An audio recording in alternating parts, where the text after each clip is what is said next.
Welcome back to Home in the Earth. Do you like time-lapse videos about putting up stucco? Then boy, do we have a show for you.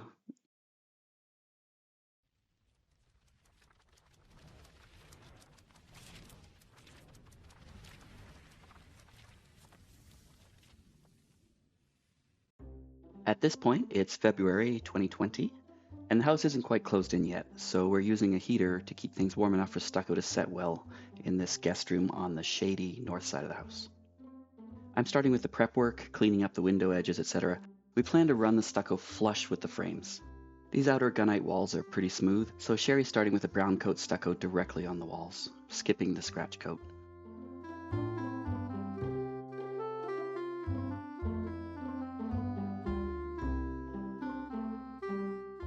The ceiling is a lot rougher, so I'm starting with scratch coat stucco. I start where there are divots or other issues that need to be filled in, and I'm basically building a smoother starting point for the next coat, which will probably also be scratch coat, then the brown coat, and then that'll form the nice ceiling.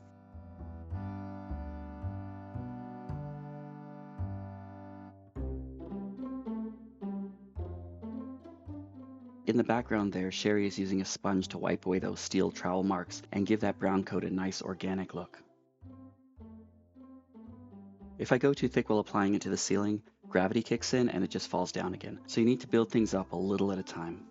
The tools I'm using are a round-tipped trowel and a pool float, which has the rounded edges so you don't catch corners.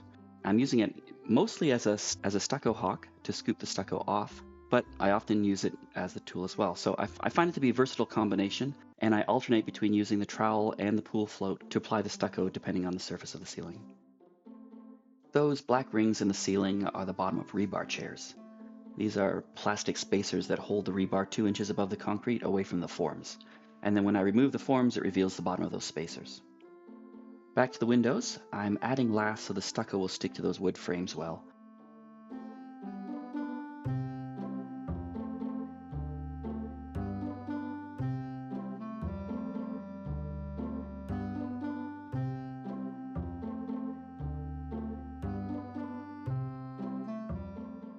I'll blend this into the wall so the transition is seamless.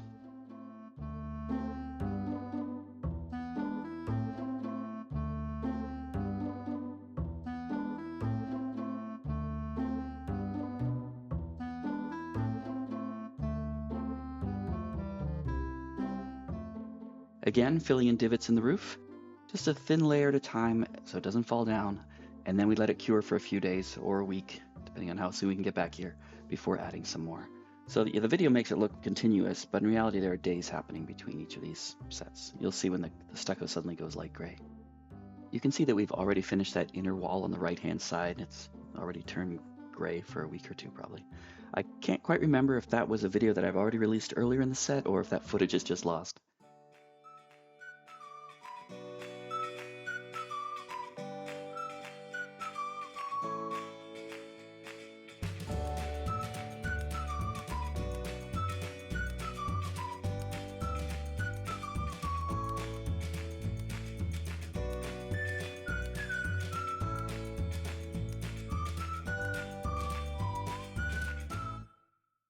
This next bit is the only close-up part of the video. Hopefully it gives you a better idea of how things looked to me as I was working on it.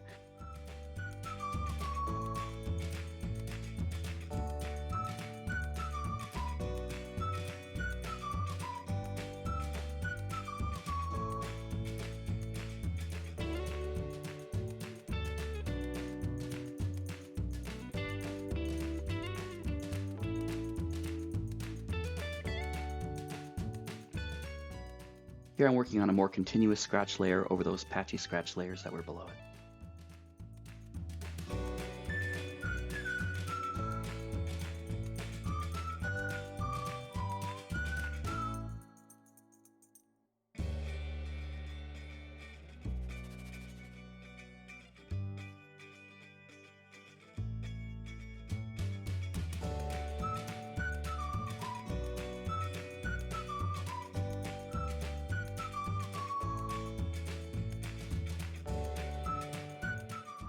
Michael's trumpet sounds pretty awesome under those concrete vaults.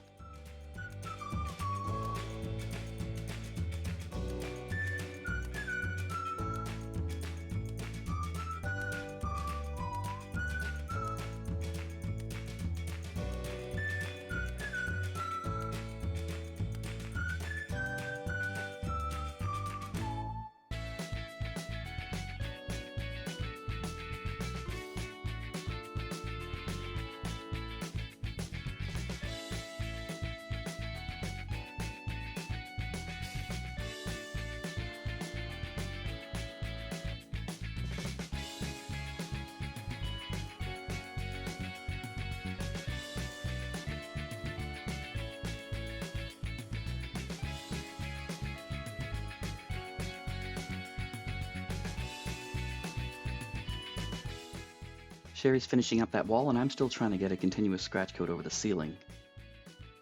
One of the boys is cleaning out the mixer outside. We usually do that at the end of the day.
I'll state that scratch pattern around the blue ceiling light box is the official code required radial pattern.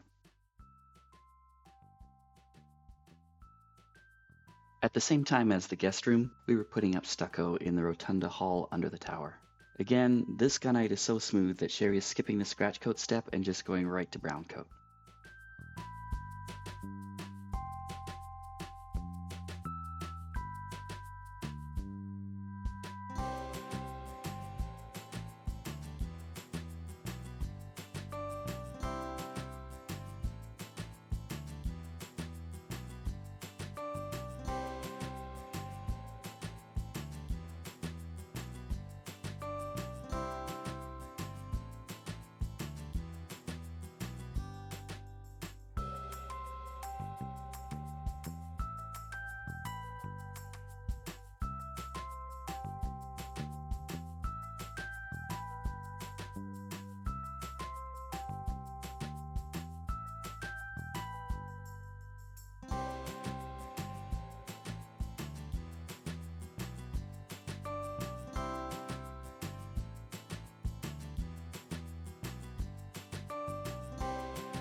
The scaffolding is set up for the ceiling of this room, which will be the next video, but we might as well do the walls while it's in here. Those big rectangular lumps sticking out of the wall are the back ends of the concrete ribs. You can find out more about them in the tower gunite video.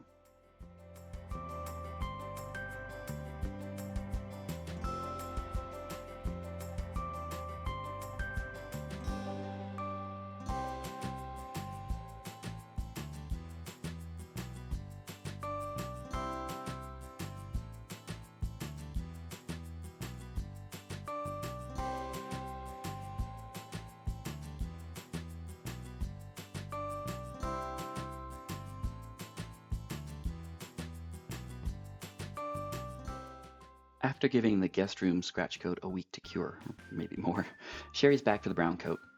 Here she'll be trying to make one smooth surface from one side of the room to the other.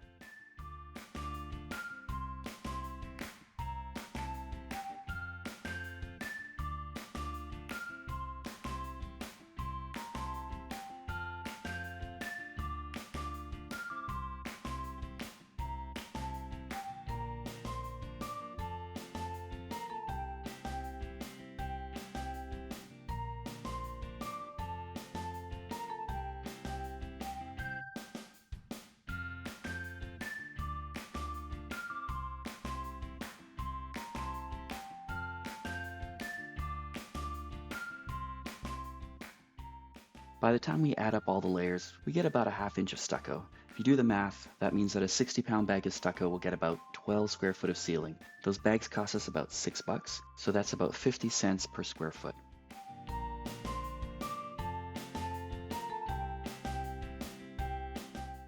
After running out of mud, she uses a stucco sponge to smooth things out.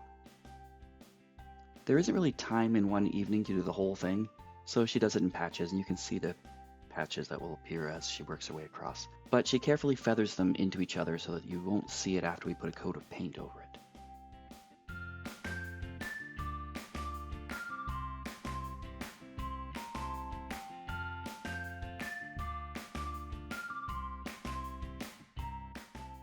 We didn't capture the final patch, but you get the idea. Hopefully you've seen enough stucco going up. In the next one, we'll be putting some flooring upside down as a ceiling in the rotunda. Subscribe and hit the bell for notification.